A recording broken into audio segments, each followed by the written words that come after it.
On a tous le même nombre de temps chaque jour, mais comment cela se fait que certains arrivent à accomplir de grandes choses tandis que d'autres pas? Le temps est précieux et il ne s'achète pas. Aujourd'hui, on va voir un condensé des meilleurs hacks pour optimiser votre temps et votre productivité, ce qui veut dire multiplier vos revenus.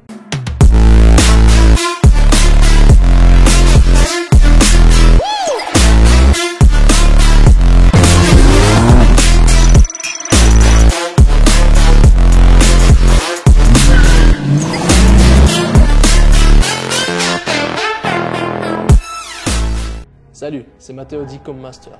Aujourd'hui, dans cette courte vidéo, on va voir comment optimiser votre productivité en 6 étapes. Étape 1, faites un bilan de votre temps et activité.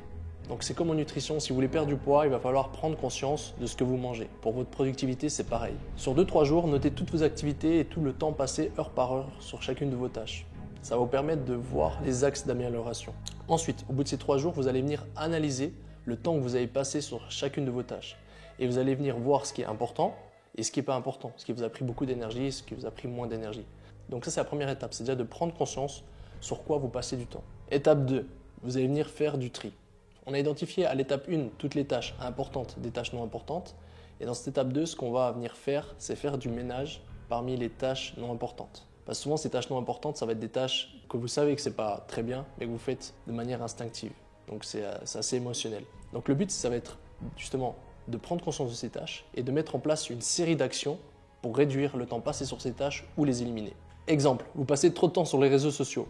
Vous avez traqué dans votre journal que vous passiez 3 heures par jour sur les réseaux sociaux. Vous allez mettre en place une action qui est de passer 2 fois 20 minutes par jour sur les réseaux sociaux. C'est un exemple.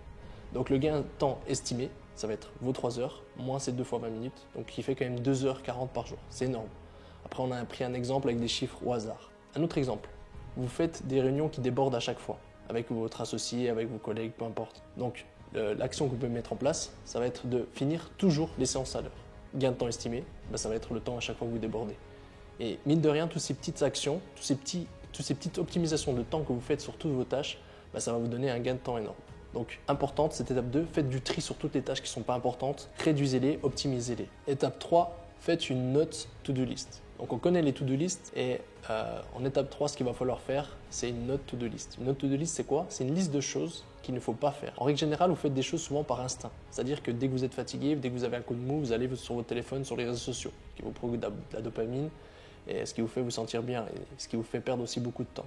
Le problème, c'est que ces choses sont instinctives, très émotionnelles. C'est-à-dire que vous ne vous rendez pas forcément compte, c'est automatique. Du coup, comment faire pour prendre conscience de ces choses? Il va falloir faire une note to-do list, c'est-à-dire une liste de choses, une liste de règles à ne pas faire. Et cette liste est très simple. Vous allez venir réfléchir sur toutes les choses que vous faites, que vous aimez réduire ou abandonner. Et vous allez faire aussi votre note to-do list que vous afficherez partout sur votre ordinateur, sur une feuille, sur votre bureau, etc. Donc par exemple, ça peut être ne jamais commencer la journée en consultant ses messages. Si vous avez identifié que quand vous commencez la journée en regardant vos messages ou vos emails, et que ça vous gaspille de l'énergie, notez-la sur votre to-do list. Ne commencez pas votre journée en lisant vos messages ou vos emails. Ou par exemple, pas de réseaux sociaux avant 13h. Ou par exemple, ne pas accepter des tâches non imprévues et pas importantes dans votre planning. Ou ne pas accepter des réunions à l'improviste, etc. Donc une note to-do list, c'est ultra puissant pour rappeler les choses que vous ne devez pas faire. Étape 4, il va falloir prioriser pour vous concentrer sur ce qui rapporte le plus. Donc c'est simple, il n'y aura jamais assez de temps pour tout faire, mais il y aura toujours du temps pour faire les choses les plus importantes. Ce que vous devez faire, c'est que vous devez identifier les tâches qui rapportent le plus et les mettre en premier plan. De nos jours, on a tellement de choix, il y a tellement de possibilités que vous pouvez vite vous perdre et vous dissiper dans ce qui n'est pas important. Comment faire pour travailler au maximum sur ce qui vous rapporte le plus? Voici comment la plupart des millionnaires établissent leur planning. Vous allez faire, c'est du reverse engineering, ce qui veut dire que vous allez venir partir de vos objectifs pour revenir à des actions concrètes. Je m'explique. Une fois par semaine, vous allez prendre un papier ou noter sur votre ordinateur vos objectifs actuels. Et à partir de ces objectifs, vous allez venir réfléchir quelles actions vous pouvez mettre en place pour réaliser ces objectifs. Donc vous allez brainstormer, vous allez venir réfléchir quelles actions vous faire atteindre ces objectifs. Et ensuite, parmi ces actions, vous allez venir décomposer en tâches s'il faut. Le but, c'est vraiment de lister un maximum de tâches et d'actions pour atteindre vos objectifs. Ensuite, vous allez venir placer ces actions et ces tâches dans votre planning dans la semaine, en les mettant en priorité. Comme ça, vous êtes sûr que ces choses qui vont vous faire avancer vers votre objectif seront faites. Et vous aurez de grandes chances de réaliser vos objectifs. Parce que beaucoup de personnes se laissent en fait dans la réaction. C'est-à-dire qu'ils vont venir réagir tout du long de la semaine. Et ils ne vont pas venir vraiment avancer sur ce qu'ils auraient prévu parce qu'ils vont venir réagir à leur environnement. Et le but, c'est vraiment que vous puissiez faire ce qui vous rapporte le plus une priorité. Donc pour ça, il faut les placer dans votre planning en premier. Et maintenant, on va voir quelques techniques pour bien structurer vos tâches dans votre planning. Donc la première, ça va être d'avaler le crapaud en premier. Avaler le crapaud en premier, c'est tiré du livre de Brian Tracy qui dit que vous devez faire les tâches les plus difficiles et ceux qui vous rapportent le plus en premier. C'est tout simple. Une fois que vous aurez fait ces tâches qui sont difficiles, qui vous rapportent le plus, vous serez déjà à l'aise durant votre journée. Donc c'est important de les faire au début de la journée. Et comme ça, après, vous serez plus à l'aise et vous saurez que le plus gros est déjà fait.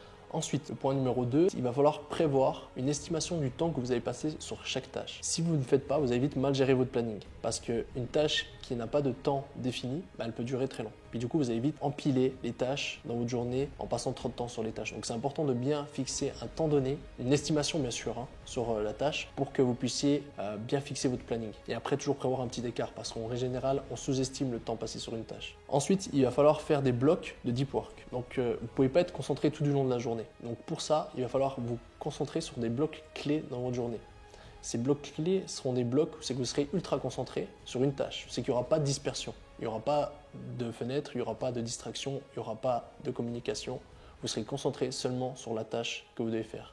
C'est-à-dire que vous n'allez pas ouvrir plusieurs fenêtres.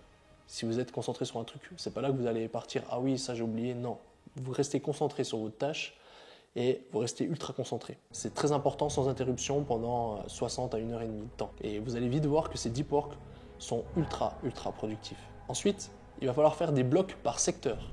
Des blocs par secteur, pourquoi? Parce qu'en fait, votre cerveau, il met du temps à rentrer dans un nouvel environnement. C'est-à-dire qu'il va venir dépenser d'énergie quand vous changez de contexte. Donc l'idéal, ça va être de faire des blocs par type de travail. Par exemple, pour tout ce qui est tâches rapides, ce que j'appelle tâches rapides, c'est les tâches moins importantes qui prennent entre 2 et 10 minutes. En fait, toutes ces tâches-là, je les fixe dans un créneau donné, en fin de journée ou en fin de matinée, quand j'ai ma concentration qui est un peu plus bas, et je les enchaîne. C'est répondre aux messages, c'est peut-être faire quelques petits trucs techniques, et j'enchaîne toutes ces choses à la suite. Ce qui fait que, en fait, je reste dans un contexte où je ne suis pas vraiment concentré, c'est que j'ai pas besoin d'être concentré, et j'enchaîne ces tâches-là. Tandis que si je les mettais tout au long de ma journée, ça me perturberait dans ma productivité, ça me perturberait dans mon travail, et ça me ferait sortir à chaque fois du contexte. Ensuite, autre point, ça va être de faire des tâches qui peuvent se terminer et qui sont des tâches, pas des projets.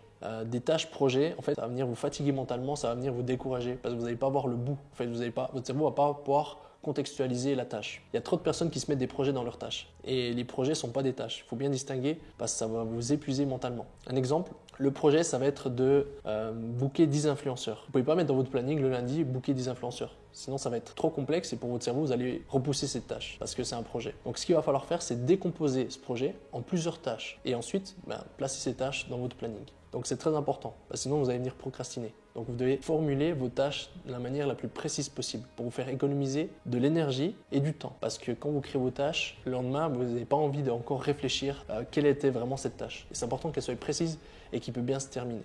Étape 5. Faites de vraies pauses. L'être humain fonctionne par cycle, c'est-à-dire qu'il ne peut pas rester concentré en moyenne plus de 90 minutes. Ce qui veut dire que vous ne pouvez pas travailler pendant des heures et des heures, sinon vous allez vite descendre en productivité et patauger. Donc c'est pas bien du tout et ça va vous servir à rien. Donc comment faire de vraies pauses? Pour qu'une pause soit réussie, en fait il va falloir venir diminuer l'activité cérébrale. Et comment diminuer l'activité cérébrale?